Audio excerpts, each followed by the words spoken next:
I'm going to describe the past year as the good, the bad and the scary. Starting with the bad, unsurprisingly, families had a tough time during the pandemic and its imposed restrictions.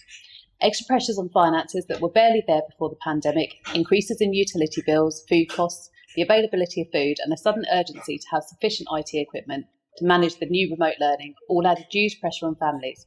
And this came against a sea of job losses and reductions in income, and at a time when they were already struggling with their mental well-being. Stress increased, relationships already fractured and even those devoid of cracks deteriorated. Routines for many went out of the window. Children spent increased time in their room, some gaming till the early hours, others not speaking to their friends throughout the whole time school was closed. Many parents told us they were sleeping less than 6 hours a night, worried about their future, their children's future, and that was the lucky ones, who could visualise what their future could potentially hold. As for many families, the current challenges were so huge that they couldn't see a way out or see a future that existed for them. We saw this in the referrals that we received. People that generally managed their day-to-day before the pandemic found the floor fell from beneath them. Initially, parents highlighted their children's needs and referrals as they pushed their own feelings and worries to one side. But as the pandemic went on, it became harder and harder to ignore the impact on themselves. This meant and continues to mean that we receive referrals from parents much later than the early intervention and prevention stage. Very often the needs that we see are presented at referral are extremely complex. In fact, I caught up with a volunteer this morning and she told me that of the 4 families she'd supported in the past 9 months, she'd seen challenges which had included drug and alcohol abuse, gang-related crime, enduring mental health, job loss, domestic abuse, and they're all a far cry from the early intervention space that we aim to concentrate on.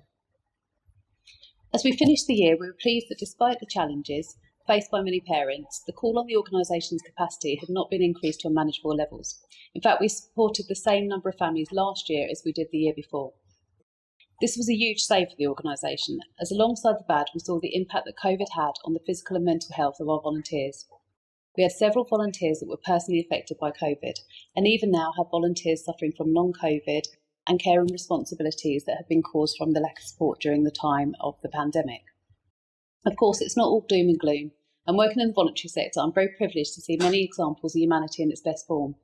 Our staff team have gone above and beyond, suggesting and supporting the development of new services or working with the management team to make tweaks to existing provision to ensure that despite the challenges with restrictions, we could remain a lifeline to the families we support in line with the challenges they had. This saw us open 9 additional groups, which have included a virtual baby group. This has been a lifeline for parents and carers who have had a new baby during lockdown. Families have not had the normal social interactions that they would have had as new parents, and for babies who have spent their first experiences with a drastically reduced set of visual and verbal experiences, this group was brilliant at providing resolve for this. We even opened a virtual cooking group, which gave families the opportunity to work with our team to develop several low-cost, uncomplicated, healthy meals. The team have ably grasped new IT procedures and embraced new ways of communicating and delivering training and support to encourage new volunteers to join us, as well as continuing to provide high levels of volunteer support that we're renowned for. So continuing with the good, of course I can't fail to mention our star volunteers. Both those existing volunteers who above all else have been unbelievably flexible and patient, understanding that the challenges brought about by the restrictions meant their activities may change from one week to the next. Despite the many challenges they have personally faced during the year, they've continued to deliver high quality, consistent support to families. They've extended the time they speak to them to suit the demands on the family's time. And this has meant we've delivered many support calls as late as 9 or 10 in the evening. We were so pleased to welcome almost 70 volunteers to the Home Start family. They join their colleagues to support Home Start's families in a way that empowers and works with the resource that a family has, always respecting the family's wishes. The importance of the relationship between the family and volunteer has always been key to our success.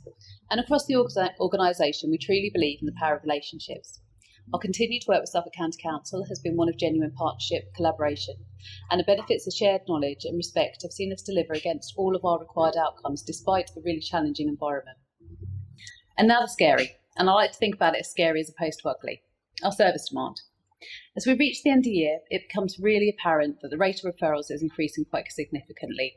We've managed increases in demand before, but the demand we're currently seeing is much larger than we've ever seen before. In fact, at the current time, we're seeing 46% increase in referrals across the county. This equates to approximately 300 additional referrals, so 300 additional families needing support in Suffolk. We're finding ways to try and manage this demand, aiming as always to not hold a waiting list, but it's not always an easy task. The pandemic has cost us several volunteers. Our leaving volunteers tell us they've been emotionally and mentally affected by the pandemic. Some have long COVID and are unable to continue. Others have increased care and responsibilities, resulting from the challenges of the past 18 months. We're really good at working flexibly. We're good at being responsive. We're excellent at providing a tailored service. But we need the volunteers to do this.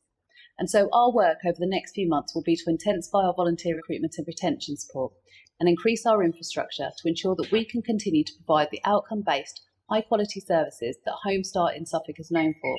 And that's against the oncoming sea of need.